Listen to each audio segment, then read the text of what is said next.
Hola a todos queridos amigos, una vez más, bienvenidos a otro episodio aquí de Aprendiz Musical, el podcast. En esta ocasión vamos a estar hablando con Francisco Soto Aparicio de Creciente.net.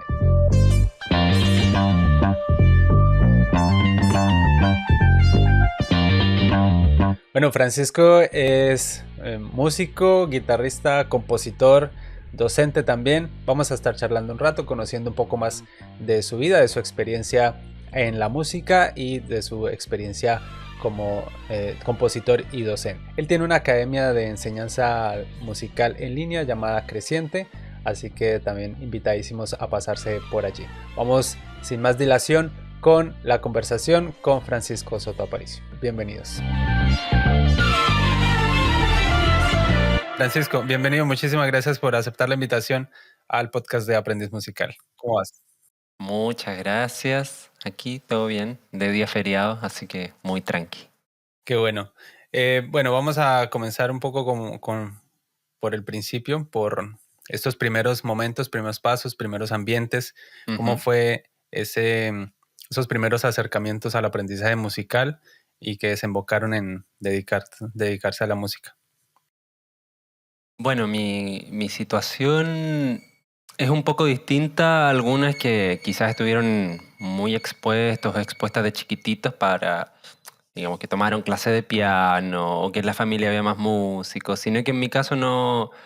Mis papás escuchaban música, lógicamente, y mis hermanos escuchaban mucha música, pero no era una familia en donde hubiese eh, referentes en cuanto al hacer música. Sí había mucha tendencia hacia el arte visual. Mis hermanos, tengo un hermano que es artista visual, otros se dedican al diseño y siempre como hay mucho acercamiento a ese lado. Pero yo empiezo siempre me gustó mucho la música como para escucharla y de hecho era muy mi hermano tenía cassettes, muchos cassettes, entonces yo era muy de agarrarlos y grabar de un cassette al otro. Siempre me apasionó el poco acceso que tenía, pero me gustaba y ya desde los 14 años recién yo agarro una guitarra. Mi hermano me empezó a enseñar un poco y muy del palo del rock y el punk, como ese lado. Empiezo a tocar un año más o menos y mi papá me dice, bueno, que si aprendí a leer música, él me regalaba una guitarra eléctrica, porque ese era mi sueño, obviamente. Chiquitito, rockero, quería una guitarra eléctrica, ciertamente. Y bueno, yo lo hice un poco tonto en el sentido de que no aprendí a leer música, sino que aprendí a leer tablaturas. Pero igual, terminó bien, de ahí tuve mi guitarra. Y guitarra eléctrica, rock a full, desde los 15 hasta los 18, 19 y todo muy rock, después cada vez más intenso inclusive, más tirando hacia el metal. Mm, Cada vez más intenso, death metal técnico a los 22 años, hasta que llega un punto en donde digo, uff, no, ya me aburrí de esto y no escuché nunca más metal durante como 10 años más o menos. Y hasta hace poco como que he estado volviendo a estilos un poquito más intensos. En ese momento como que tuve mi cuota, me alejé del metal. Pero entre los 19 y los 22 más o menos, yo tengo 33 años actualmente, yo de alguna manera me expongo a un ambiente musical al que no me había expuesto antes porque entro a estudiar sonido en la Universidad de Chile. Licenciatura en Arte, Mención Sonido, que es como una ingeniería en sonido más o menos, pero con más materias de arte, como teníamos armonía tradicional, 2 años, 4 años lectura y partitura, era como unos sonidistas raros, sonidistas anfibios. La carrera estaba buena, pero Sí, bastante atípico. sí, era raro el campo laboral también, un poquito extraño, como que claro, como productor hubiese sido muy bueno, pero tampoco había mucha referencia de productor entre nuestros profes. Entonces, a mí en realidad me sirvió mucho porque yo ahí me expuse a un montón de gente nueva con gustos musicales muy diversos y si bien yo siempre fui abierto musicalmente, me gustaban un montón de estilos distintos, pero me quedaba un poquito en ese nicho de con mis amigos con quienes tocaba.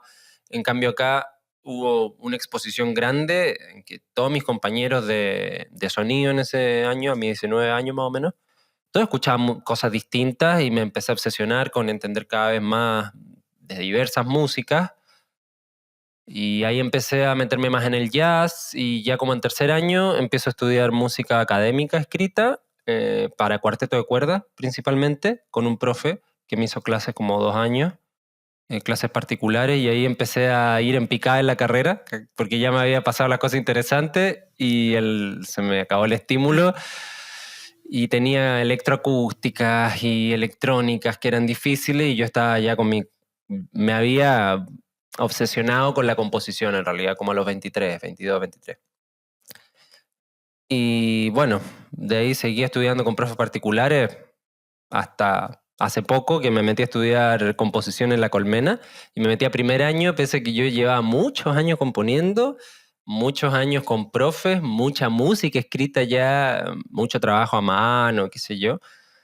Pero me sirvió un montón entrar a primero y eso fue el año pasado y desde ahí que estoy estudiando La Colmena. Ese es como breve recorrido de cómo llegué a lo que llegué hoy en el sentido de mis gustos musicales, mi praxis musical y siempre intentando acercar un poco más esto de lo moderno o el rock, la fusión, el jazz, con este ámbito más académico de la música escrita. Eso es como mi gran anhelo de alguna manera y a lo que a través de los años he tratado de pulir esa relación, pero es difícil. De a poquito se puede ir dando. Bien, excelente, ¿no? Interesante, bastante interesante. El tema de la guitarra, digamos, a principio, yo tuve unas pequeño acercamiento a la guitarra cuando estaba por allá con que 8 años, tal vez 7 años, pero en un ambiente, digamos, un poco caótico porque era todo el curso, todo el salón y un solo profesor lidiando con, pues, niños Claro, pequeños sin guitarras, la mayoría. claro. Entonces, era un asunto y todo extraño, como un primer intento de ese sitio en el que estudiaba, pero pues no salió bien. Yo era uno de los que no tenía guitarra Claro. y el asunto es que cuando tuve, digamos, como esos primeros acercamientos, la guitarra es un instrumento doloroso para comenzar a aprender. Y, o sea, admiración total a los profes que se dedican a enseñar a los niños pequeños y admiración a los niños pequeños que mantienen como esa, como que superan ese, bueno, en general, toda persona que supere esa primera etapa de dolor de las cuerdas es, o sea, es admirable porque empieza como a jugar un poco con el tema de la constancia, con el tema de la frustración, con el tema Sí. del desánimo y bueno, tantas otras cosas. ¿Cómo fue esa parte, digamos, ya más propia de aprender el instrumento? Bien. Que si había alguna metodología, era algo Sí. estructurado, era simplemente viendo, repitiendo, ¿cómo era? Mucha suerte, en primer lugar, porque con varias cosas le apunté, pero todo autodidacta. Todo autodidacta. O sea, yo, profe que tuve guitarra y en la clase de música había unos profes que a veces me dieron alguna data, algunas correcciones sobre postura, por ejemplo, pero la mayoría yo lo aprendí de copiar y especialmente de escuchar y sacar cosas de oído, porque en ese momento, cuando yo tenía 15 años, ni siquiera estaba popularizado el Guitar Pro. O sea, era como que yo conocí Guitar Pro como a los 16 y dije, no puede ser como lo conocí antes esto. Es muy fácil sacar canciones así. Y yo no, yo la sacaba de oído, así, a full. Y eso también me invitó a agudizar esa percepción como para decir, ah, bueno, lo está muteando, pero está soltando el cuarto golpe, que si yo en ese momento yo no decía corchea porque no tenía idea que era una corchea, pero como que le sacaba el rollo a imaginar cómo estaba sacando ese sonido. Quizás estiraba y mientras estiraba tomaba la otra nota, pero no soltaba esta y eso hacía ese sonido raro, como que yo le iba deduciendo un poco desde escuchar y tratar de imitarlo y pasar muchas horas, porque pasaba muchísimas horas, o sea, 6 horas seguidas. Me obsesioné en realidad con la guitarra por varios años, hasta como los 20. Y ahí me puse a tocar otros instrumentos y eso hizo que quedara un poquito el olvido. Es algo que he retomado hace pocos años, ese estudio más serio, pero fue muy autodidacta, muy, muy autodidacta. Nunca tuve un profe de guitarra, es una deuda que tengo ahora. Tengo un amigo que le pasó algo similar con el piano. Bueno, él no se dedica a la música ni estudió música, pero en la casa tenían un piano electrónico, de estos pianos digitales, Ujú. que ya traen melodías pregrabadas. Ah, Y entonces le daba play, él me contaba que le daba play y escuchaba y trataba de buscar cómo era. Y así se aprendió las que trae. ajá, Bueno, no sé qué tanto, pero bueno, él me contaba que se las aprendía así. Es como también, como en la radio, cuando uno aparecía la canción que a uno le gustaba o algo así y la grababa en un cassette y después le daba play y pausa para escribir la letra. claro, Es un una poco cosa como, así. como similar, ¿no? Cosas que ya, digamos, no. Eso, por ejemplo, el tema de las No, canciones así, ¿no? De copiarla, aprenderse las letras, no se no, porque hace. la buscas en Google y ya está. Buscas la tablatura de cualquier Ya, canción y ya y ya está. está. Buscas el Guitar Pro y ya fue. Entonces el oído cada vez se usa Ahora, menos. exacto, ahora ha cambiado bastante ese tipo, digamos, de aprendizajes. Van surgiendo como herramientas que se supone facilitan, pero también a la vez van cortando habilidades Claro, o se van como eliminando ese tipo de desarrollo de habilidades, claro. ¿no? Que de hecho, todo desarrollo de habilidad es una adaptación y tú te adaptas a algo en lo que no estás dando el ancho. O sea, te adaptas a mejorar tu oído porque si no, no puedes sacar la canción. Entonces te pone en una situación de tensión ahí. Sí, y después está uno en la clase de entrenamiento auditivo sufriendo. Bueno, a mí siempre se me dio bien todo lo de que sea oído porque tuve esa fase en donde saqué muchas canciones. Entonces, yo me lo imaginaba en la guitarra y decía, ah, bueno, eso es así. Cuando ya empecé a unir cosas y me empezó a cuadrar lo de la teoría musical, que no fue para nada chico, fue más grande, ahí como que se me hizo la imagen completa.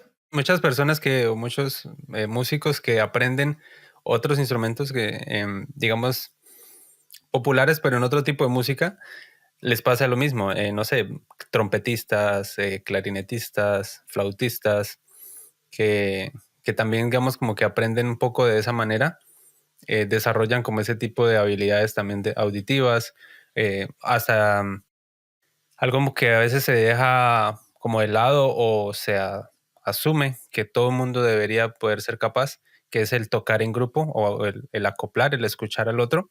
Claro. Y se crea muchas veces más en un espacio más así informal que necesariamente estudiando. Y es bastante curioso. Eso es muy Mm. heavy. Por más que estudies, no vas a aprender, no puedes estudiar tocar en grupo. Porque solamente por eso generalmente los conservatorios hay clases de ensamble también. Hay una película, es que ahorita no recuerdo el nombre, pero es sobre un cuarteto de cuerdas que lleva mucho tiempo tocando y al chelista le empiezan los primeros síntomas de Parkinson, creo que es, Ajá. y están en un ensayo, él no le dice a nadie, y están en un ensayo y de un momento a otro se detienen y empiezan a decir que el vibrato no es igual, y como que lo notan ahí y dicen, no está sonando igual, y es toda una, digamos, una carrera como conjunto, como grupo, que ha llegado a tal punto de conocerse y de escucharse que notan Ujú. esas primeras sutilezas. Entonces, sí, el tocar en grupo como que se forma y se fortalece en la práctica como tal. Bueno, ahora no recuerdo Sí. el nombre de la película, pero es muy interesante. Sí, es como la improvisación igual en el jazz, que la gente estudia en su casa un montón, se sacan todos los licks, pueden tocar con las pistas de fondo así re bien, pero eso no se vuelve real hasta que tocas con más gente de verdad y ves lo que realmente sale, qué es lo que pasa con ellos, cómo se interactúa arriba del escenario, cómo te sientes, qué es lo que te sientes obligado a decir o no decir con tu música, porque está el ego metido de por medio, entonces son un montón de situaciones que no hay que dejar para última hora de alguna manera. No hay que darlo por Sí. sentado. Quería anotar algo y habla de que le gusta muchísimo o le gustaba muchísimo el tema del rock y fue desencadenando cada vez más en música más intensa, más pesada. Pero Francisco es una persona que refleja como una calma y probablemente uno se Ah, imaginaría de todo menos que ahora. fuera por allá. Sí, es bastante curioso. No sé, yo Sí, imaginaba algo como más, no sé, soul, hasta más reggae tranquilito, quizás. ¿no?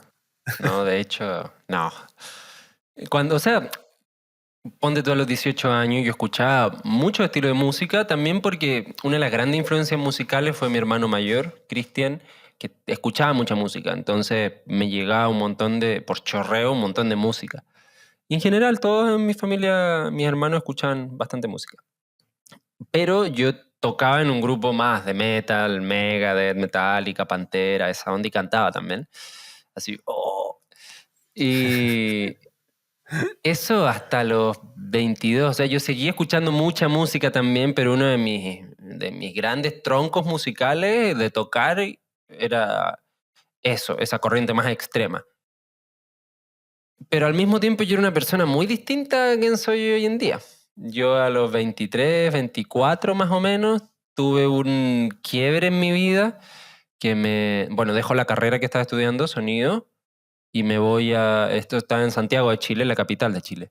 Y yo me voy a vivir al sur de nuevo con mi familia. A los 18 me había ido del sur, fui a Santiago a estudiar, como a los 22, 23, 24 por ahí, me vuelvo al sur y me voy a vivir ahí hasta hace 5 años, que fueron como 5 años más. Y en ese momento como que tengo un periodo de retirada y ya había como dejado un poco esa música intensa, pero acá dejé otras cosas también, un estilo de vida que por ahí no me convencía, hice un cambio grande, me metí mucho en la meditación, en el yoga y en general en llevar una vida quizás más en sintonía con los ciclos de la Tierra, con los ciclos naturales internos también, respetar un poco eso, conocerse, el estado más contemplativo, y que lo podía hacer ciertamente viviendo en la casa de mis papás, porque si no es imposible. Eh, y ahí también aproveché a estudiar mucho. Pero como que ese fue el punto de quiebre grande donde ya dejé, ya venía como con esa carga un poco y también escuchando más música te expande el horizonte y te lleva a otro lado y dices, uy, qué interesante esto, y empiezas a meterte más en otras cosas. Y también tenía esta situación de que tocaba con más gente, me invitaban a tocar, y de a poco sigue abriendo el espectro porque, no sé, un amigo una vez me invitó a tocar en su grupo que era como de cumbia progresiva, una cumbia rara. Y ahí estuve tocando algo que yo quizás no me imaginaba que iba a tocar y que me agradaba la música, y me gustaba. O sea, nunca he sentido como desdén hacia otra música, pese a que yo escuchaba mucho metal y mucha gente del metal también es muy cerrada y dice, no, que todo lo demás es una basura.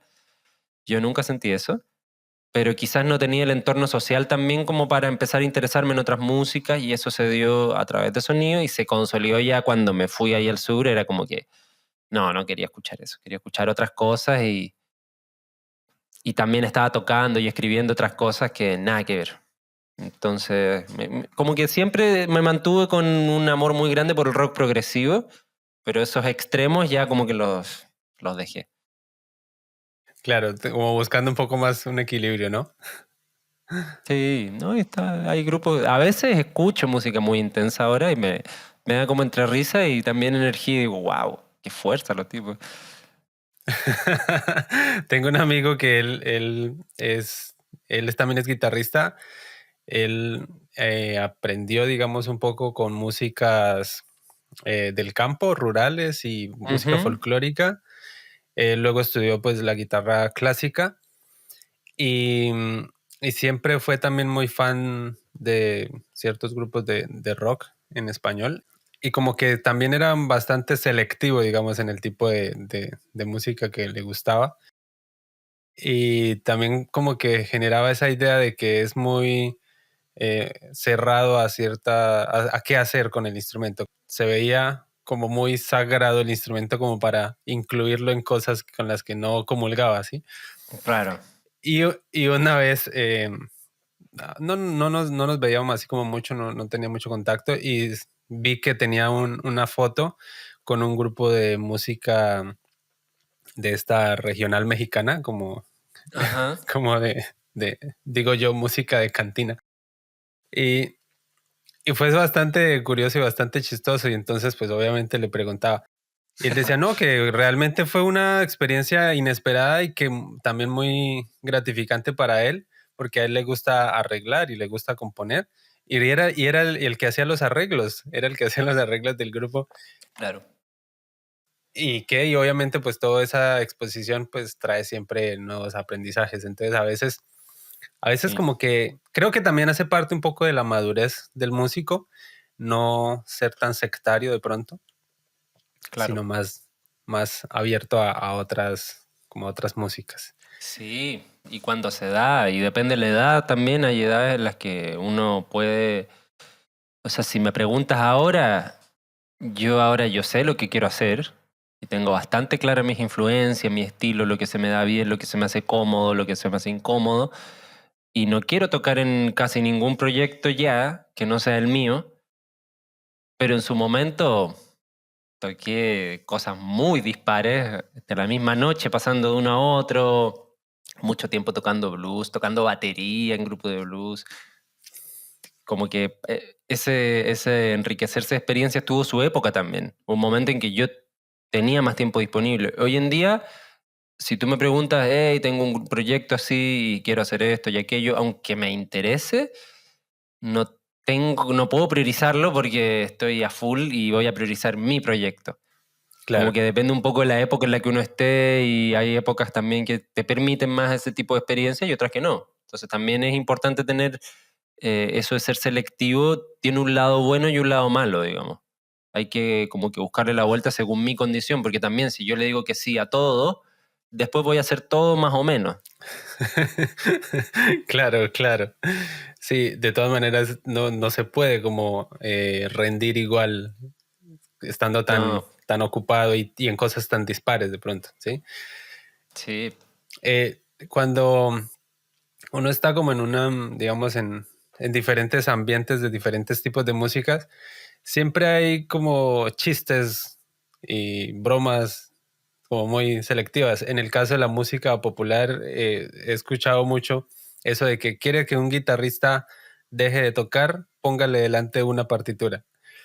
Y es bastante repetitivo y es bastante, y bueno, yo creo que las cosas que se repiten no es por nada, ¿no?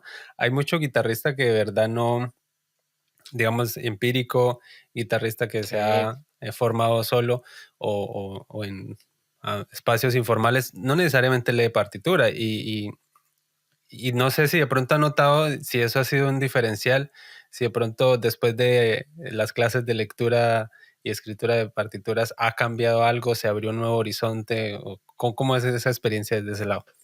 Ajá.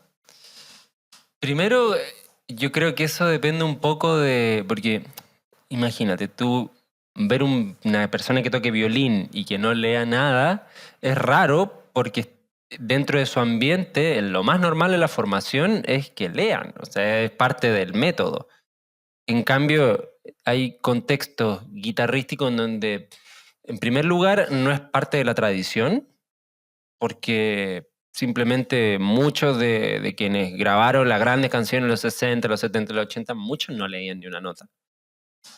O sea, bueno, digamos, Jimi Hendrix no leía nada de eso, como que Jimmy Page era como ya un sesionista un poquito más consagrado, qué sé yo, pero un guitarrista buenísimo que tampoco leían una nota, entonces hay una cosa de tradición. Y segundo, una cosa de utilidad, porque también hay que ver que hay música que escrita queda muy cómoda, música que queda muy incómoda escrita, y música que necesita un punto medio también, en donde tenemos que flexibilizar la notación para sacarle partido a esa persona que está interpretando. Por ejemplo, un rasgueo funk, capaz que me conviene más escribirlo de una manera más abierta, con una notación de barras diagonales y ponerle rasgueo funk y el cifrado y dejar que lo resuelva esa persona que se remató estudiando eso, justamente, a escribirle nota a nota que va a resultar en una tensión mental de sacar el ritmo, de que no va a ser rápido, o sea, va a ser más lento. Entonces está este blanco, negro y todos los grises entre medio que hay respecto a la lectura en instrumentos como la guitarra. Sí, y no pasa solo con la guitarra, creo que también pasa con algunos instrumentos de percusión en que también Sí, sucede eso, ¿no? No, o sea, no, la batería es partituras como que, de batería, por ejemplo, sí, son algo que no se escribe necesariamente todas y cada una de las, claro, de las notas o es los más una ritmos. guía. Exacto, exacto. O secciones completas de percusión. A veces simplemente Claro. dice como percusión y ya. Sí, a veces lo mejor porque le vas a sacar el jugo. Vas a hacer como aprovechar a esa persona que sabe tantas cosas, que tiene una sensibilidad musical, porque a veces quien arregla también o quien compone también peca de ver a los intérpretes como máquinas, un poquito que yo le meto notas y sacan sonido. Y no es tan así. O sea, si la persona tiene todo un fondo de haber estudiado un montón de cosas y desarrollar una sensibilidad musical para reaccionar a ciertas situaciones, hay que aprovecharlo. Si no, sería muy burro. Entonces, en general, dependiendo del contexto para el que uno va a arreglar o componer, es bueno aprovechar ese tipo de notaciones. Si hay guitarra, dale, el guitarrista lo va a resolver mejor que tú probablemente. Para mí, así como contestando la pregunta, hay que aprender a leer. Hoy en día hay que aprender a leer y yo practico lectura todos los días un poquito. 10 minutitos. Estudio bastante lectura y creo que ayuda un montón. Y en mi caso, lo que más hizo fue, yo ya tenía una buena sensación del ritmo, pero afianzar esa sensación del ritmo, es decir, hey, no, esto es una síncopa que va una corchea antes. Como ponerle nombre a eso que yo ya percibía de alguna manera, me ayudó mucho. Imposible ensayar, por ejemplo, y poder dar indicaciones claras. Hey, no, eso te estás adelantando ahí, te estás adelantando, no sé, una semicorchea, un poquito después. Es ahí. Si no, imposible. O sea, para cierto tipo de música más compleja, quizás, con un ensamble un poco más grande, no hay manera de hacerlo si no lees un poco, aunque sea. Claro, claro. Esto había dicho que en la carrera como tal, el enfoque era audio, ¿no? Y lo Sí. extraño era, digamos, como las materias más musicales. ¿Cuál sería el enfoque o la primera idea de trabajo para las personas que estaban estudiando eso en ese momento? O sea, Uf. ¿cómo lo vendían? Como de que esta es su salida laboral. ¿Qué decían? ¿Para qué servía? Sonidista, digamos, sonidista, o sea, hacer sonido en vivo, grabar, trabajar en estudios, trabajar en doblaje, en televisión puede ser, pero principalmente sonidista, o sea, teníamos 2 cálculos, 2 álgebras, análisis circuito, 4 físicas, no 3 físicas. Yo hasta terminé siendo ayudante física un rato, pero era con una carga grande en lo científico. Pero al mismo tiempo no eran acústicos así como acústicos de verdad, porque no había un énfasis tan grande en la acústica como para decir soy ingeniero acústico, que eso hay una carrera mucho mejor en el sur también. Y tampoco eran, o sea, tenían estos conocimientos de música, pero en un nivel y más o menos. Estaba buenísimo para entender un poco mejor, por ejemplo, si estás trabajando en estudio, claro, está bueno saber de armonía, especialmente si va más por el rol de productor un poco más que ingeniero de grabación, que es como el que ve las máquinas más que todo. Yo creo que la idea era un poco que fuese para el lado de la producción, pero es principalmente la gente termina trabajando en sonido en vivo, que es muy agotador, o en estudio a veces como ayudante. Y también la carrera se creó esa por un compositor de música electroacústica, entonces como que ese era el primer nicho, pero es un nichito chiquitísimo, o sea, la música electroacústica es como algo que en el común de los mortales no existe, no saben que existe, digamos eso. Sí, no, es que se me hace un poco, a ver, yo desde mi ignorancia, ¿no? Porque yo de este tipo de carreras de sonido y audio o sea, no sé bien. Se me hace extraño, se me hace curioso que metieran este tipo de asignaturas, digamos, más musicales. Sí. Entonces, como Es por que, cómo bien. nació, Mm, por eso eran como los Me suena más tecnólogos. a experimento, Sí, pero sí, era como un capaz experimento. y Después fue sí es común. mutando, pero por mí me salvó la vida que fuera así, porque por ahí mi familia no estaba muy contenta con que yo estudiara música, aparte que yo quería estudiar guitarra en ese momento. Bueno, igual hubiese estado bueno, pero yo tuve mucha suerte de la vida, del universo, porque cuando me metí a sonido, conocí a ese profe que me enseñó composición y ahí yo me enamoré de la composición y dije, uy, yo quiero escribir. Aparte empecé a estudiar piano y empecé a tocar violín, que yo toqué violín hasta hace 3 años, que lo dejé así, ya lo guardé porque es muy celoso. Pero todo eso pasó gracias a la carrera también. Fue como un iniciador para mí de muchas cosas, pese a que no la terminé, pero me llevó a un montón de lugares que me configuran totalmente en el cómo soy. Claro, porque a fin de cuentas todo va sumando y va construyendo lo que uno al final termina haciendo. Si es que llega a haber algún final, ¿no? Claro. Porque uno siempre va cambiando, va cambiando. Hay varios Eh, finalcitos. sí, entonces, no, nada, interesante. Volviendo al tema del, de un poco de la parte, digamos, ya más práctica musical y eso, Ujú. ¿cómo, cómo era, digamos, ese balance entre, si es que había, entre el estudiar y el estar afuera como tal, de alguna manera ejerciendo la música? No sé Bueno, si de pronto había algo sí, como, como de ir y venir entre estoy aquí aprendiendo esto, pero afuera estoy dando esto otro.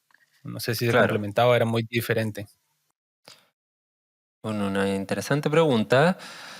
Nosotros quienes nos dedicamos a la composición primariamente, porque yo me considero más compositor que guitarrista, tenemos esta cosa solitaria. Entonces el afuera me suena un poco, no es tan afuera en realidad, es casi adentro. Como que la mayoría de nuestro despliegue sucede ahí, o sea, en el momento de, pero en soledad. Es súper solitario la composición. Em, en general yo siempre he intentado enlazar lo que voy estudiando con lo que voy componiendo, pero también paso por ciertos periodos y voy separando las cosas. Supongamos, yo sé que el piano es importante es una herramienta buenísima para componer, o sea, te recontra sirve. Entonces, cuando yo me fui al sur, estudié piano todos los días, 1 hora, como por 2 años, porque yo sabía que era una herramienta. No era porque, uy, que me encanta el piano, sí, me gusta, está bueno, pero no era para llegar a ser pianista o para llegar a interpretar en algún grupo, aunque toqué en un grupo piano un tiempo, pero era un chiste prácticamente. Eh, entonces hay una cosa ahí el objetivo detrás de esto que siempre me empujó a ciertas situaciones de estudio.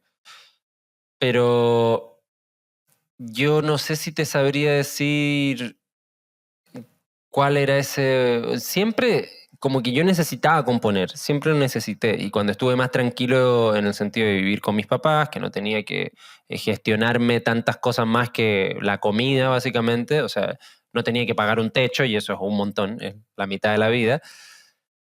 Ahí pude hacerme unos buenos bloques de estudio, esto de piano, y pude componer todos los días por un buen tiempo. Después, lo que hacía más en comunidad musical era al principio nada, cuando me volví, al principio nada, porque mis papás viven en el campo. Entonces yo me fui a recluirme en el campo como un año. Básicamente no le avisé a nadie de la gente que conocía en la ciudad de que yo había vuelto y la cosa. Estaba ahí medio encerrado, así que ahí no tenía nada de comunidad musical, pero con el tiempo me voy sumando a grupos, como apoyo, violinista principalmente, porque no había mucho, guitarrista, pero más proyectos tranqui, que no me exigían demasiado. Eran proyectos que para mí eran relativamente fácil participar porque no era como que tuviese que ponerme muchas horas de estudio en casa para hacerlo. Y de ahí empieza como un balance más en ir tocando más, ir armando más grupos, pero como el grueso de mi labor musical es sentarme con el papel y enfrentarme a eso que es la composición, que es un desafío todos los días. Eso es como mi mayor Sí, labor musical y que hoy día es donde por fin he podido consolidar un ritmo de trabajo estable y decir, hey, por fin me puedo considerar compositor realmente porque me siento todos los días de la semana a hacer lo que tengo que hacer 1 hora, 1 hora y media. Eso fue desde el año pasado que pude priorizarlo y ponerlo como un punto uno en lo primero que hago en la mañana después de un pequeño ritual matutino, algunos, no sé, cositas como para preparar mi cuerpo, estar bien, y después me pongo a componer. Y como que eso es algo que creo que a cualquier persona que se dedique a la composición se lo recontra recomiendo. Tratar de tener una regularidad. creo que hace parte también del oficio, independientemente del que se escoja, el poder darle su espacio y su prioridad Ujú. diariamente. En el caso del músico que compone, dependiendo de lo que componga, puede ser mucho más complicado poderlo, no sé, exponer o vender o mostrar. No sé, es más, digamos, entre comillas, más sencillo escribir algo para un instrumento solo. Y si Ujú. incluso la misma persona que compone lo puede tocar, Claro. lo toca, lo graba, lo muestra y salió. Si se compone, no sé, para una orquesta sinfónica, un poco más Imposible. complicado, ¿no? Y a pesar de que existen posibilidades de instrumentos virtuales, pues no va a llegar a ser Claro. una muestra final, digamos. ¿Sí? Suena más Ujú. como un boceto. ¿Cuál sería, digamos, la perspectiva, la visión, incluso la parte de la experiencia para mostrar el trabajo? ¿Cómo ha sido Esa esa parte? muy buena pregunta. Hay varias fases. Está la fase en que yo era más pequeño e ingenuo y componía música para ensambles un poco más grandes. Especialmente una vez que hice una obra larga y que estuve como un año y era un ensamble muy difícil de armar, poco lógico, poco posible, sin mucha plata, que con plata obviamente todo se puede. Y con el tiempo me fui yendo, siempre he tenido como una debilidad por el cuarteto de cuerdas, que es bastante montable, pero al mismo tiempo yo como no tenía un círculo musical en ese ámbito, más de la música escrita, nunca pude como entrar en el círculo y nunca tuve el presupuesto cuando más chico, porque al principio igual, cuando yo decidí dedicarme solo a la música, no me iba muy bien, claramente. Ahora, recién hace 2, 3 años, puedo decir que hey, ahora me afirmé económicamente como para poder ponerle plata al montaje de tus obras, básicamente. Y como yo no estaba en el círculo, no era que tenía amigos violinistas así por montones, muy difícil que te toquen algo. O sea, un par de lecturas me habrán hecho, eh, pero después empecé a escribir más según, por ejemplo, había un dúo de improvisación que tenía con un amigo y ahí, claro, lo tocábamos los dos y era una escritura muy libre, pero al menos empezaron a montar esas pequeñas obras y de alguna manera como que sigo empujando hacia dos lugares, que es la música más de cámara y formatos chicos, dúos, tríos o solistas. Y por otro lado, intentar esto que te comentaba hace un rato de enlazar esta práctica más del grupo de rock con la música escrita. Entonces, ahí nacen como varios proyectos de fusión en los que uso la partitura como medio para expresar la información musical hasta cierto punto. Muchas veces hay cosas que quedan al aire o que se resuelven de otra manera después o que cambian, pero como un punto de partida uso mucho la partitura, pero el formato parece más un grupo de rock que una música de cámara, por ejemplo. Tanto la instrumentación como el estilo, y creo que por ahí va una de las maneras en que sea más factible el montaje de mi música. Apuntarlo a contextos que no son académicos de por sí, sino que son más ligados a la música popular y en los que siempre yo estuve tocando, digamos. O sea, en ese sentido, como lo más grande que pude montar fue una obra basada en los poemas de Vicente Huidobro, se llama Huidobriana la obra, y es una hora de música en donde tienes bajo y voz, que sería yo, un fretless, piano, batería, después cello, clarinete y flauta, 6 piezas, y yo que tocaba y cantaba.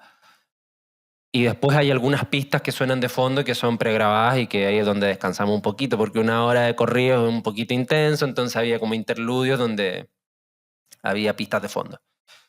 Y eso era un formato bien rockero, como el rock progresivo, pero con momentos súper también, o sea, tiene una flauta y un clarinete, era difícil que no sonara bien clasicón a veces. Y se montó y era una obra grande, una hora, y tampoco fue tan complejo y económicamente como que no hubo que necesariamente contratar a las personas y decirle, bueno, este es tu trabajo, tocas esto y yo te pago esto, sino que fue más una cosa más colaborativa que a veces es difícil en el entorno académico de lograr, es decirle, oye, toquen mi obra, pero no tengo ni un peso para pagarle, está complicado. Un poco el drama del compositor. Con sus partituras Y es detrás de así. los músicos. Sí, es así.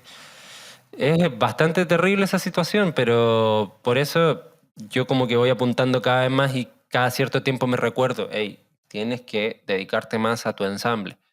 Un proyecto que estoy armando ahora en realidad hace rato, pero que vengo escribiendo los arreglos, que se va a llamar el Pan Ensamble y tiene una cosa como de mezcla de praxis distintas, en donde haya momentos en donde se usa la manera de proceder musicalmente de la música contemporánea y otras en donde se usa la manera de proceder de la improvisación por gestos o más el jazz o más hacia el rock, como que sea bien ecléctico de alguna manera, pero que sea un ensamble donde yo toque, donde yo pueda dirigir al grupo en el sentido energético también, y donde la gente que ingrese quiere ser gente que realmente quiera hacer esa música por hacer la música y que cuando el proyecto pueda dar sus frutos, obviamente pueden beneficiarse de esos frutos, pero no tener que pagarles de antemano para que toquen la música, que eso es sostenible hasta cierto punto, pero en otros ya se empieza a complicar.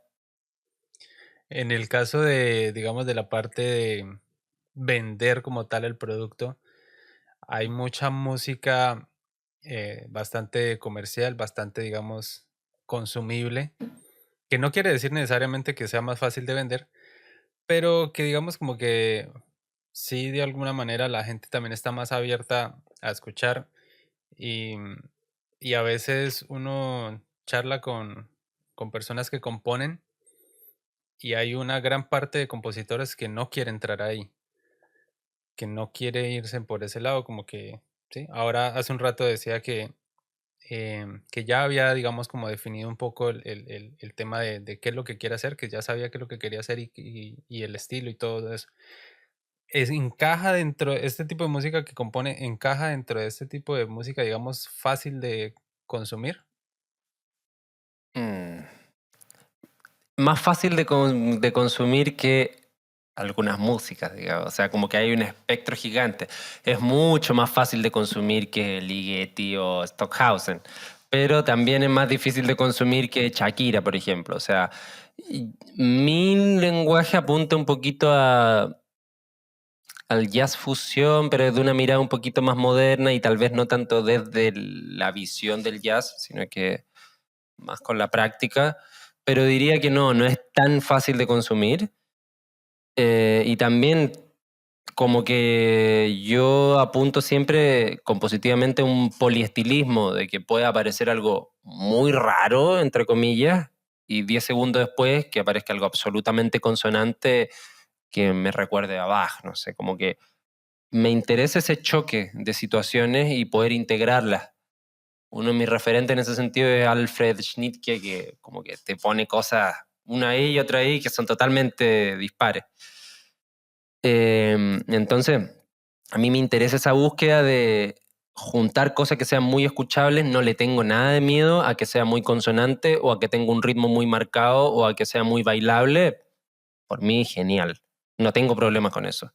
Y tampoco tengo problemas con que digan, uy, ¿qué pasó ahí? Parece que se equivocaron de nota. Como que me gusta esa cosa. Y ahí entra, también depende del contexto, o sea, hay cosas que yo estoy escribiendo mucho para piano solo y eso también va a determinar un poco mi estilo, lo va a llevar para otro lado, van a aparecer cosas que quizás no aparecen en un contexto de ensamble, mucho más virtuosístico igual, y obviamente ahí sí voy a tener que pagarle a alguien para que dedique su tiempo a sacar una pieza de, no sé, 15 minutos, 20 minutos y podamos grabarlo y todo eso como que ya va por otro camino de estas músicas en donde yo no participo directamente, pero que sí son de mi autoría, o sea, que no interpreto y que no podría interpretar ni aunque quisiera. Ni aunque tuviese varios meses, está difícil, la verdad. Y encontré un modelo de financiamiento igual, que es explotar mi visibilidad en creciente en parte para generar un proyecto aledaño que es un Patreon, que todavía como que no lo he lanzado ni nada, pero es decir, bueno, mira, hay poca gente que le va a interesar esta música, pero hay de esa gente que le interesa, hay gente que le interesa mucho y que por ahí le gustaría hincar un poco más el diente y decir, a ver cómo lo hizo, cuál fue el proceso, cuáles fueron los materiales, cuáles fueron las dudas, qué es lo que pasó ahí, cuándo se echó para atrás, o quizás hizo toda esta sección que después la borró y la tuvo que hacer de nuevo, etc. Entonces empecé a compartir mis procesos compositivos a través del Patreon y generando como un pequeño blog de composición en donde voy contando qué es lo que voy haciendo cada semana, cuáles desafíos me voy encontrando con estas piezas, voy contando cómo hice esto, aquello, y mi idea es que de acá a 2 años eso me genere algo de plata, el Patreon, que al final es como ir más profundo sobre mi proceso como compositor en el día a día, porque básicamente grabo videos todos los días diciendo, oh, hoy hice esto, me encontré con este problema, o hoy día hice algo y no sirve para nada, así que lo voy a borrar, también pasa. Y la idea es que de acá a 2 años eso me genere algo de ingresos para poder gastar en montar las obras, porque, o parte de montar la obra, porque es carísimo, entre todo, se te hace re caro. O sea, una obra para piano de 3 minutos ya te sale una plata, imagínate una de 20 minutos. Claro, Mucho. a veces como que se subestima un poco el tema de ser músico, de la carrera de música, y mucha gente no sabe o de pronto no se imagina todo lo caro que puede resultar a hacer.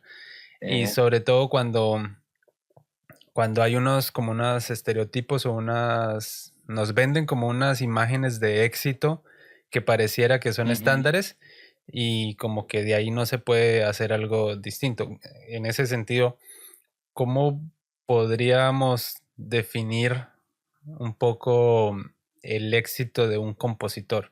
Porque hay muchos compositores Ujú. que no necesariamente conocemos y nunca vamos a conocer.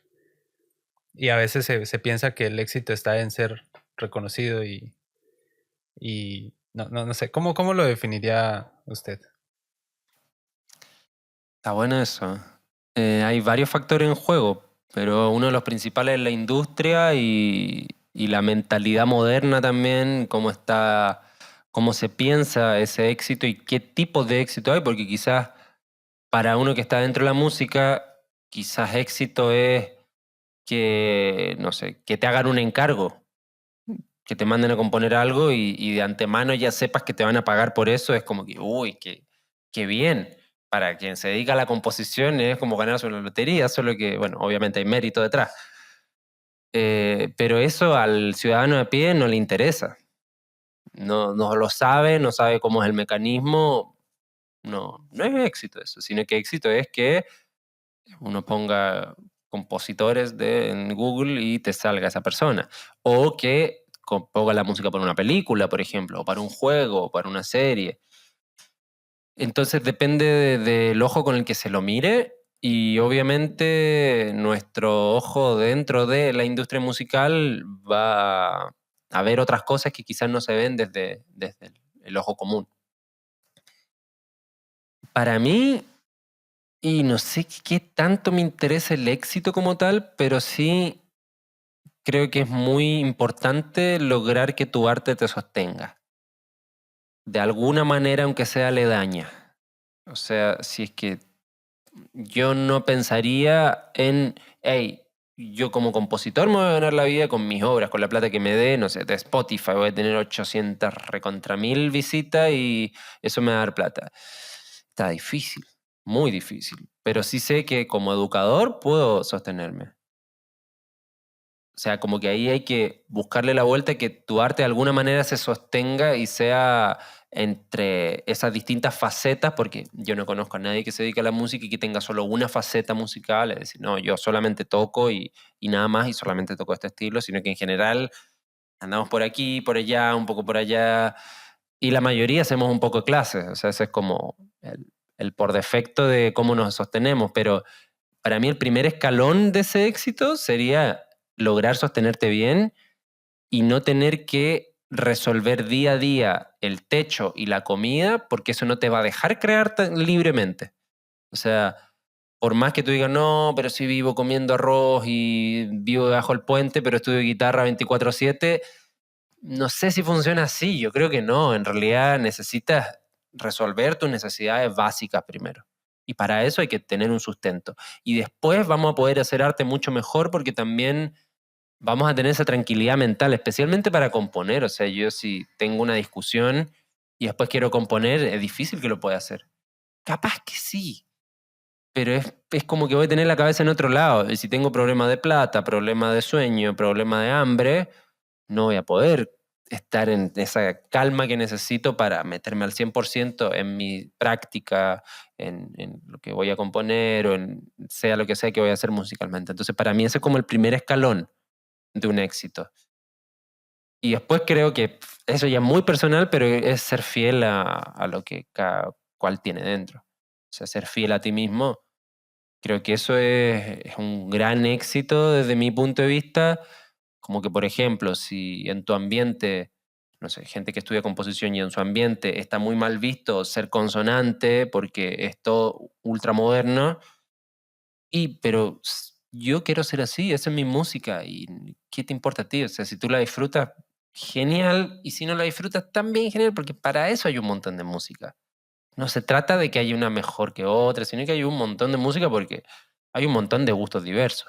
Entonces, para mí eso también es otro pilar que yo sí definiría dentro del éxito, porque tampoco tendría ni un brillo que yo me traicione continuamente artísticamente, pero esté todo el día en Spotify en los top 10. O sea, no, creo que no sé si es algo lindo eso, como una misión vital que realmente te llene. Claro, ¿no? Hay personas que como que dicen, tal vez quizás deba sacrificarme un poco Ujú, en términos de identidad, de esencia y de como de lo que yo claro. quiero y soy para tener otra cosa. Entonces, sí, es como, es un poco de cosas que poner en balance y no es como tan sencillo. Hablando del tema No. de como del, no sé, del estado o del bienestar para la práctica de la Ujú. composición. Hace un rato mencionaba que, bueno, por el tema este de que Francisco se ve todo tranquilo y calmado, que ese cambio, digamos, como esa nueva, no sé, llamémoslo nueva vida o nueva versión de Francisco con respecto al Francisco joven, y bueno, ya lo menciona, ¿no? De que hay que estar como en las mejores condiciones o ya tiene establecido unas Ajá. condiciones para componer. ¿Cómo influye, digamos, ese tipo de cosas o cuáles vendrían a ser como los principales elementos o aspectos o cosas de la vida que influyen en el producto final o en la, o en la práctica, digamos, no tanto el producto final, sino como en el proceso creativo? Claro, sí.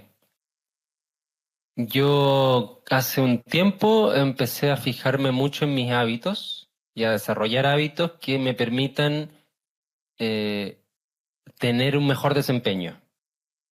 O sea, poder sentarme una hora a hacer algo y que realmente mi cabeza esté presente, que yo pueda estar en foco, que de alguna manera pueda tener la tranquilidad que no va a pasar nada si no reviso el WhatsApp durante una hora, durante 2 horas.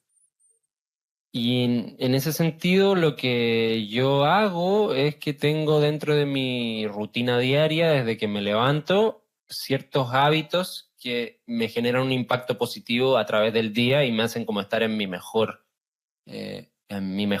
versión, de alguna manera, fisiológicamente, primero, y mentalmente, segundo. Entonces ahí, no sé, yo me estiro en la mañana, medito 10 minutos y 10 minutos, una cosa así simple. Trato de alimentarme muy bien. En la mañana me tomo mis honguitos adaptógenos con un vasito de agua tibia. eh, Trato de hacer ejercicio regularmente unas 3 4 veces a la semana. Me doy un baño de agua fría todos los días porque eso me ayuda también a mantener toda la mañana con más... eh, balance o equilibrio a nivel de dopamina. Es algo muy interesante eso del agua fría. Y todos esos hábitos en el fondo conforman como un colchón de seguridad en mi día a día de que me mantienen en un estado alerta, calmo y de también una cierta predictibilidad de mi día a día, que pase lo que pase, ya tengo esas ganadas también. O sea, son las 9 de la mañana y ya hice un montón de cosas que me hacen bien. Entonces, ya tengo otra disposición.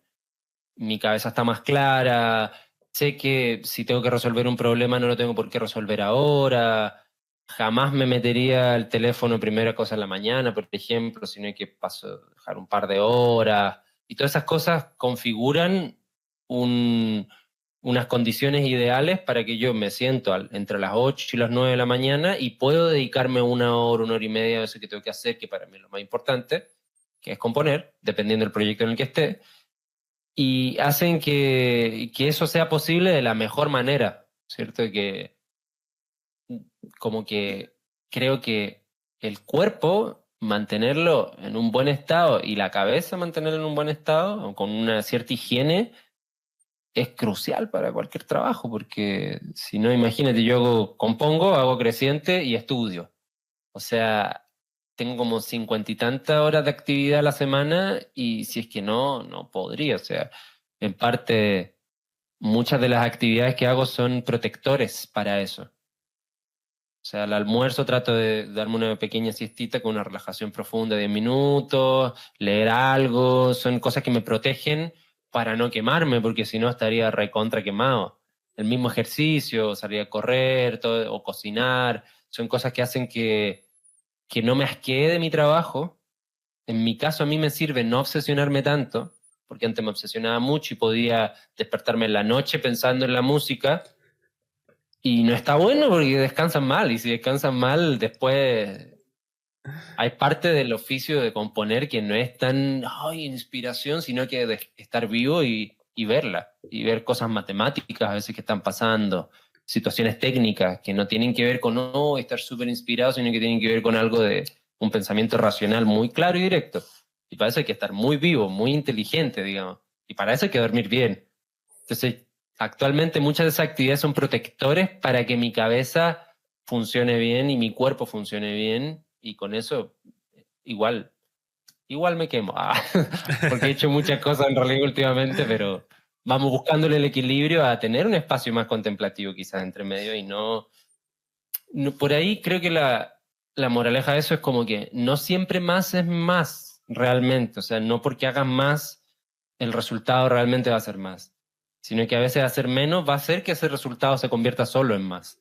Como que hay que tener paciencia y saber que quemarte no te va a llegar a ningún lado bueno, porque no puedes, si no estás en tu mejor versión es difícil que puedas hacer algo realmente bueno. Si queremos ponernos románticos y metafóricos, antes del sonido siempre está el silencio y después del sonido también Claro, está el silencio. sí. Mencionaba que parte, digamos, como del proyecto para sostener también esta parte Ujú. compositiva es las clases, ¿no? Y que como que de todas maneras, siempre de alguna manera el músico va a llegar a dar clase. Y de ahí, pues me imagino que sale el tema de Creciente, el canal de YouTube y todo este proyecto de enseñanza en línea.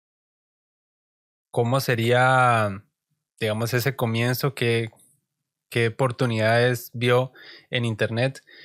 ¿Cuáles han sido los Ujú. beneficios? ¿De qué se trata? Un poco como para, para saber un poco más de este Bueno, tema. ¿Por qué Creciente? ¿Mm? bien, súper. Yo de nuevo tuve suerte en la vida porque estaba viviendo en Mendoza en ese tiempo. Nosotros nos vinimos con mi pareja a vivir a Argentina hace como 5 años. Y en Mendoza un amigo que estaba viviendo en Estados Unidos me dice, oye, hazme clase de guitarra, pero vivo acá, o sea, re lejos. Dale, hagámoslas por Skype, por Zoom. Y yo, no, no, no, ¿cómo se van a hacer clases de música online? No, eso no se puede. Hasta que me dicen, no, pero mira, acá cobran $50 la clase, o sea, te puedo pagar capaz que la mitad de eso. Ah, bueno, entonces sí, le digo yo, porque era como el doble de lo que pagaban en Chile. Como que me tiré de cabeza con él, aparte que tenía confianza, entonces ahí empecé a hacer clases online por primera vez y empecé a probar poquito a poco esto de hacer clases online. Al mismo tiempo, en paralelo, yo empecé a escribir un libro. Mi primer libro de armonía y composición se llama, algo así. Y yo digo, bueno, pero si es un libro, obvio que me lo van a comprar, si está bueno. Y claro, nadie me lo compra porque nadie me conocía. Entonces ahí yo empiezo a hacer un primer canal de YouTube y digo, claro, tengo que hacer algo como generar un contenido para que la gente tenga confianza y desde ahí pueda comprar el libro. Bien, empiezo a pensarla más, porque la gente que me compraba el libro es la gente que me conocía ya. Principalmente la gente de mi ciudad antes o compañeros que había estudiado, etc. Y de ahí empiezo a hacer videos de a poco para el canal de YouTube. Nos mudamos acá a Córdoba, donde vivo ahora, y sigo haciendo más clases y ofreciendo más clases online.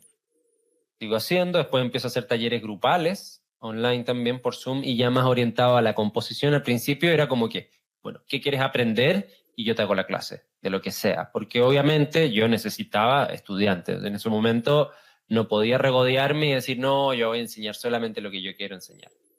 Entonces, muchas cosas, de hecho, en parte por eso empecé a escribir el libro primeramente, porque era, hey, hago el mismo material para mucha gente, necesito tener un soporte donde eso, ¿para qué lo voy a repetir la misma clase siempre? O sea, o hacer el material para cada estudiante, no, voy a tener un material estándar. Y eso va decantando a poco en que empiezo a hacer más videos de YouTube y empiezo a tener más estudiantes y empiezo a hacer talleres grupales de composición vía Zoom. Y ahí como que llega un punto en donde esto empieza a funcionar y empiezo a tener más estudiantes de a poco. Y empiezo a ganar un poco de plata y se empieza a vender un poco más mi libro. Y ahí digo, bueno, ahora en este punto o sigo yo como mi marca personal, Francisco Soto Aparicio, o vuelco a generar una marca en torno a este ámbito educativo mío, una marca propia.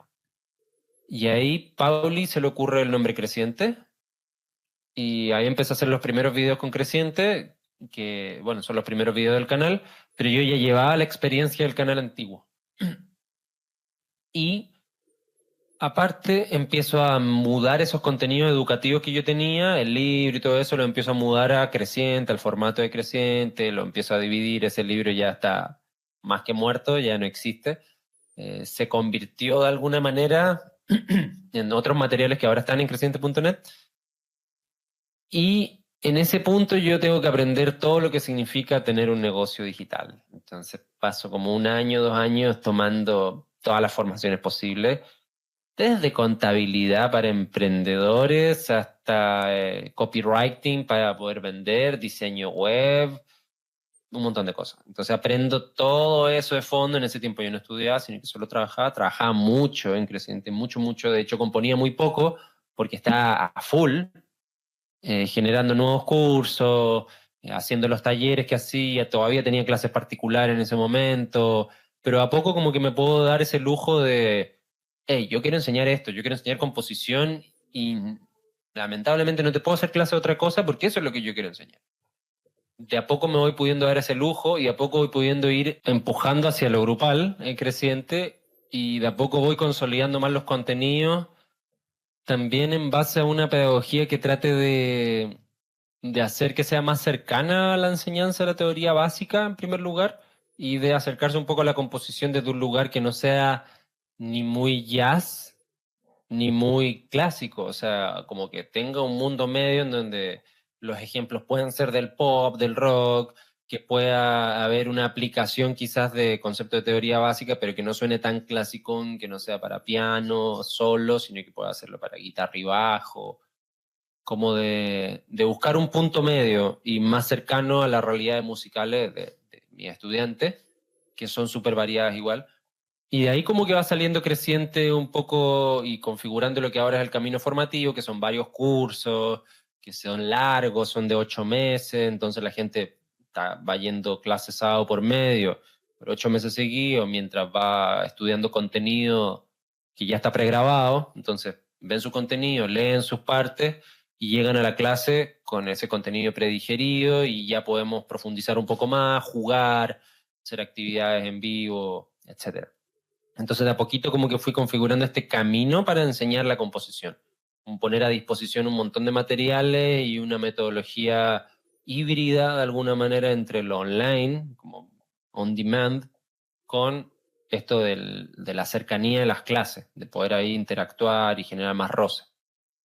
Y al mismo tiempo que yo pueda tener muchos estudiantes sin quemarme. O sea, de ahí dejé de hacer clases particulares un buen rato porque en el círculo son 200. O sea, yo no puedo tener 200 estudiantes. Y de esos 200, muchos estudian solamente con los contenidos pregrabados o se ven las clases grabadas. Otros tienen el otro plan donde suben tareas y yo los martes y los viernes reviso las tareas y le hago un videíto como de 5 o 10 minutos mostrándoles lo que tienen que mejorar, etcétera. Entonces como que fui armando un modelo que, por un lado, sea llevadero para tener muchos estudiantes y para poder cobrar barato, porque en realidad es re barato, y por otro, que también tenga estas posibilidades de hilar fino en algunas cosas. Como decir, oye, mira, tu actividad está buena, pero esto tienes que repetirlo porque si no vas a perder este material que está muy bueno, quizás esto de acá sobra, ve qué pasa si lo sacas porque capaz que queda mejor, fíjate en esto que acá contrapuntísticamente hay una situación delicada, etcétera. Como poder habilitar esas instancias también y sin arruinarme. Que eso es como ha sido el camino de los últimos 2 años de encontrar el balance de que sea sostenible, que se pueda seguir creciendo, sin que también yo tenga que hacer de webmaster, contador, profe y de todo. De a poco me voy agrandando el equipo. Claro. Hace un rato también decía que el tipo de música no, no va a ser, digamos, para todo el mundo. Si a alguien no le puede gustar y a otra persona sí. En este tipo de, digamos, de, no sé, productos es como lo mismo, ¿no? Hay unas personas a las cuales no les va a sonar, no les va a gustar, no, como que, ¿no? Y a otras sí. ¿Cuál sería como ese tipo de personas para la cual está creado o pensado un poco más este material? ¿O cuál es el tipo de estudiante que espera tener creciente? Está buenísima esa pregunta. Yo creo que en general la gente que quiere una visión más superficial de algunas cosas no sintoniza mucho con mi método.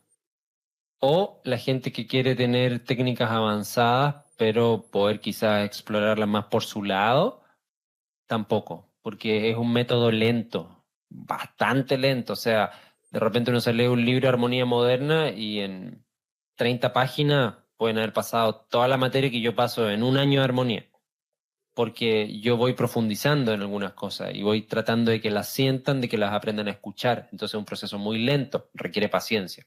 Entonces la gente que es impaciente o que por ahí quiere más la técnica y le gusta resolverlo por su lado, la aplicación, digamos, creo que no les serviría. O que por ahí les interesa conocer de teoría musical básica porque están estudiando un poco piano, pero no les interesa componer o no les interesa ir un poco más al fondo de las cosas, porque la verdad yo soy bien minucioso con eso, de que hay cosas que tenemos que entender de dónde vienen y tenemos que entender cómo funcionan realmente y no solo memorizarlas. Entonces, desde ahí yo me tomo mi tiempo con las cosas, generalmente. Y musicalmente, y en estilos es muy variado en realidad. Musicalmente ha llegado gente de todos lados. Pero sí creo que hay la tarea para ampliar estilísticamente creciente es que cuando doy ejemplos, cuando analizo canciones para decir, hey, a causa de este otro recurso, ahí como que yo tendría que abrir más la paleta para que haya de todo, porque creo que en el fondo los principios que trato de exponer se pueden aplicar a casi cualquier música, poniendo las diferencias y diciendo, bueno, estas músicas usan más esto de esta manera, estas lo usan más de esta otra manera, como que pueden convivir. De repente, para una misma consigna hay gente que sube una música para cuarteto de cuerdas y oboe, y otro sube un rock súper ácido, así. Entonces, desde ese punto de vista, creo que estilísticamente es amplio y mucha gente se puede sumar de distintas paletas estilísticas, pero en cuanto al enfoque esto de buscar la profundidad y de querer ir al lado creativo, creo que eso sí es importante. Por ahí algún curso se pueden hacer, por ejemplo, si alguien quiere ver las cosas más por encima, capaz que claro, o sea, es un curso de lectoescritura o el de teoría musical básica, y eso está buenísimo, pero ya ir como con el camino, creo que eso requiere un poco más de profundidad. Y está bien que hay gente que lo quiere más liviano, porque también es un bajón que tener que meterse tan a fondo en cosas que por ahí ahora no me suman. Sí, claro. ¿Cómo ha sido esa experiencia, digamos, de enseñar? No, no necesariamente porque una persona sepa hacer algo, lo va a poder transmitir o hacer que otra persona le reciba el mensaje como uno se supone que está pensando o quiere transmitirlo. ¿Qué tal ha sido esa experiencia de enseñar? Buenísimo. Bueno, hay gente que es muy buena haciendo lo que hace, pero es muy mal enseñando. Y yo tengo la suerte también de que no, de que lo que me funciona mucho es ser empático también. O sea, tratar de ponerme en los pies de la persona que está recibiendo esa información. Y decir, bueno, yo soy Juanito ahora, le estoy hablando a Juanito. Bueno, cuál es el contexto que tiene Juanito, cuáles pueden ser las posibles dudas que les surjan o confusiones. También generar un ambiente de confianza en el que preguntar no esté mal visto, sino que todo lo contrario. Y tratar de hacerlo de pequeños bocados un poco, eso es lo que he descubierto, y que se vaya repitiendo.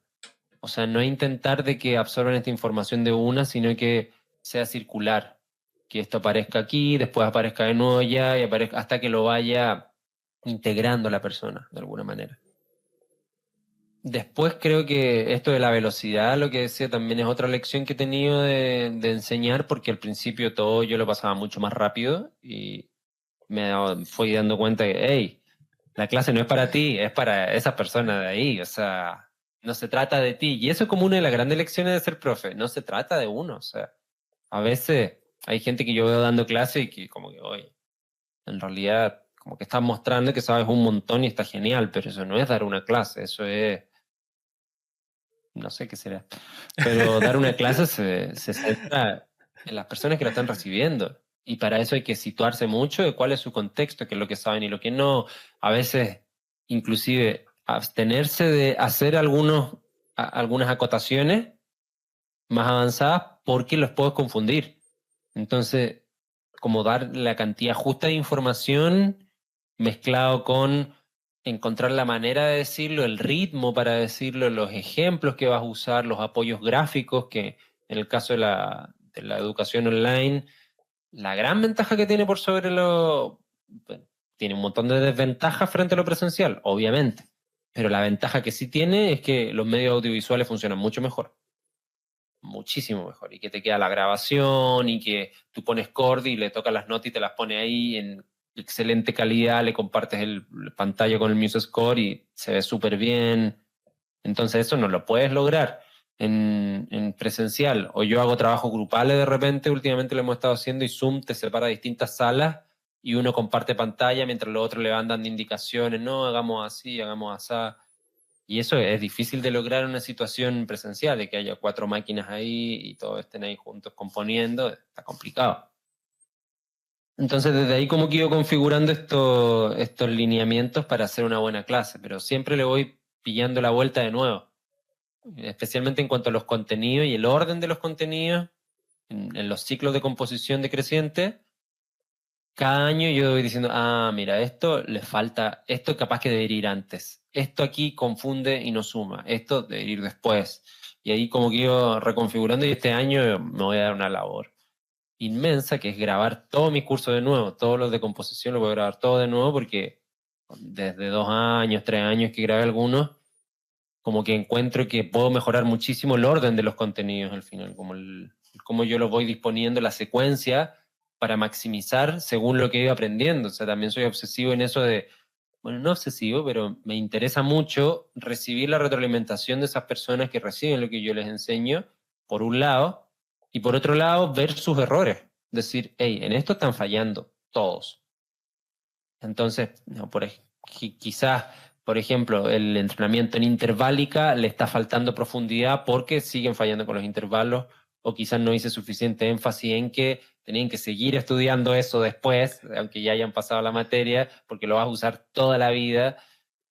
Entonces, como que ahí uno va encontrando cosas y depende de cada profe si lo implementa o no, o si escucha o no escucha, o si es que realmente está centrado en estas personas que están al frente tuyo o en yo dando mi clase. Y eso creo que no debería ser. O sea, no se trata del profe, se trata de que la clase sea lo mejor posible para la gente que la está recibiendo. Sí, siempre el estudiante es el que va también marcando como la pauta de hacia dónde se dirige. Debería. Sí, se supone, ¿no? No, el estudiante lo marca, digamos, el detalle es si el profesor atiende y si logra realmente verlo y tomarlo, digamos, en cuenta. Pero sí, yo recuerdo que yo vi una materia que se llamaba evaluación del aprendizaje y bueno, dentro de todas las cosas que vi, que en muchas no me acuerdo, hay una que siempre me quedó como resonando y era acerca de como la manera de o los criterios de evaluar. Y había algo que mencionaban que se llamaba evaluación comprensiva. tal vez le cambié el nombre, pero era básicamente el tener en cuenta el proceso del estudiante, el contexto del estudiante y el propósito del por qué el estudiante estaba aprendiendo lo que estaba aprendiendo.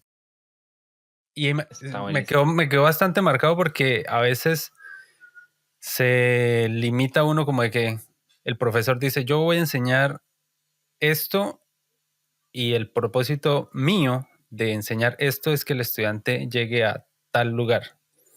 Y si no se cumple, o al final simplemente reviso si al final llegó o no llegó a donde yo planteo que quiero que llegue, y si no llegó, entonces reprobado, no cumplió.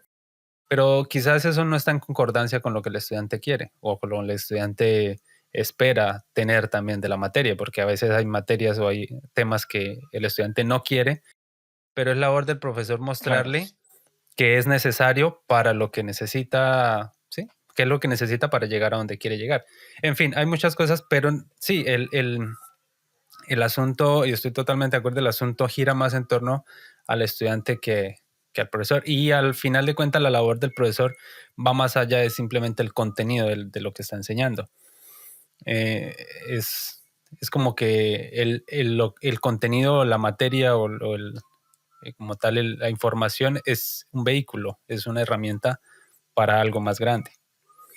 ¿Cuál podría ser de pronto su perspectiva en cuanto a la labor docente, especialmente obviamente en música? ¿Para qué enseñar y para qué aprender música?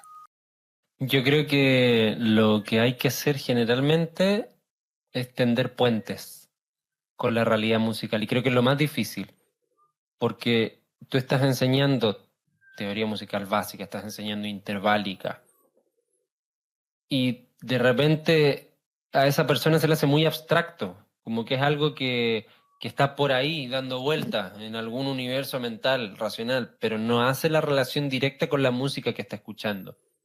Entonces, ese establecer puentes y relaciones me parece que es como nuestra responsabilidad en el sentido de que esa persona empiece a generar conexiones entre lo que escucha, entre lo que va tocando y entre lo que va estudiando más a nivel teórico, porque si no, yo me he topado con gente que es una enciclopedia teórica, pero no sabe escuchar nada de eso que sabe teóricamente, por ejemplo, y tampoco sabe hacer nada con eso.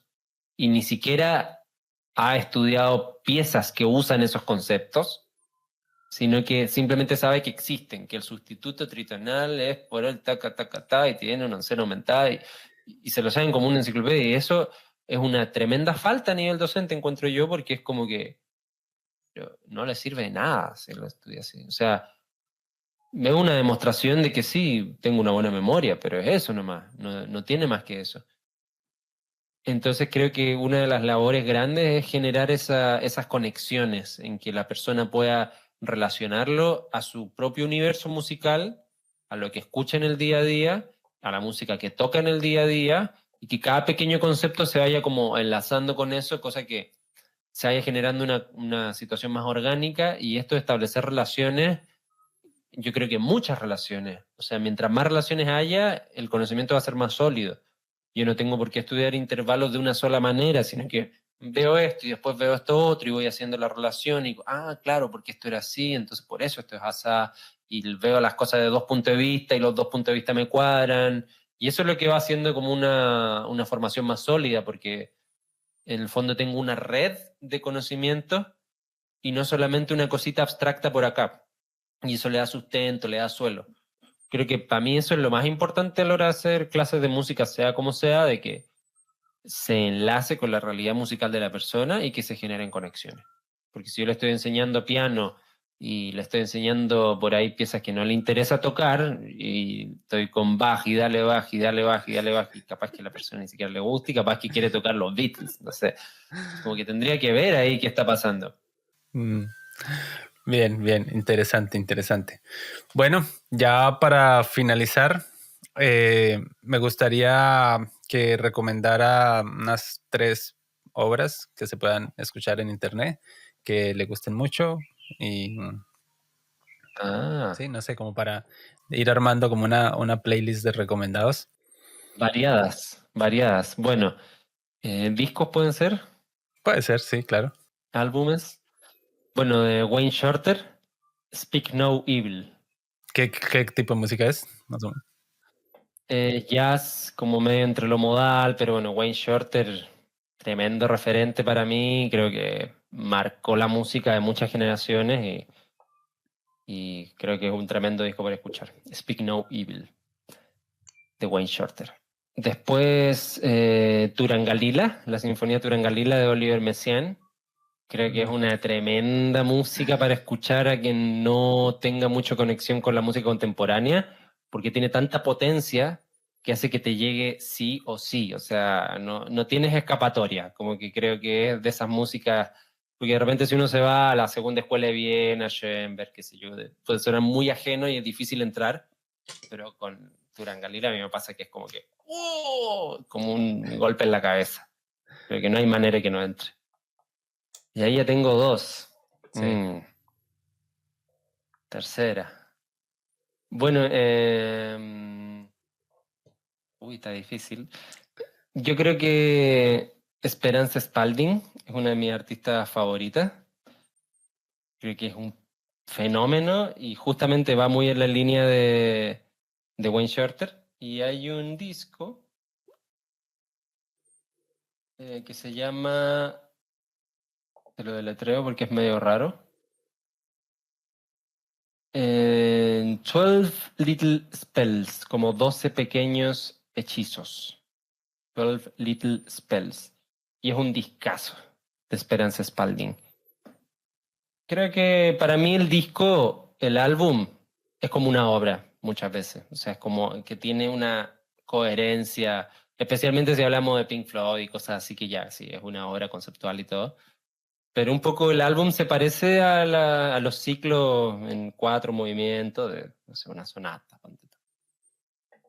Súper. Así que Muchas esas son mis gracias. recomendaciones. Bien, entonces, nada, Francisco, ¿dónde la gente puede contactarlo, puede conocer más del proyecto, dónde lo puede encontrar? No sé, ¿dónde? Bueno, en creciente.net encuentran todo lo referente a lo formativo, ¿cierto? A lo que hago como docente. Hay varios materiales gratuitos y está también ahí mismo en creciente.net encuentras el Instagram y el YouTube, como por si quieres ver, hay un canal de YouTube muy activo que actualmente le está yendo bastante digno y que subimos videos cada 2, 3 semanas. Ahora estamos con el piano, full piano. Y mis cosas más creativas de yo las encuentran en Patreon como Francisco Soto Aparicio. Patreon.com/Francisco Soto Aparicio. Creo que es así. Y también en Instagram estoy como Francisco Soto Aparicio. Creo que soy el único que tiene ese nombre. Por eso pongo los dos apellidos, porque Francisco Soto debe haber 500.000. Sí.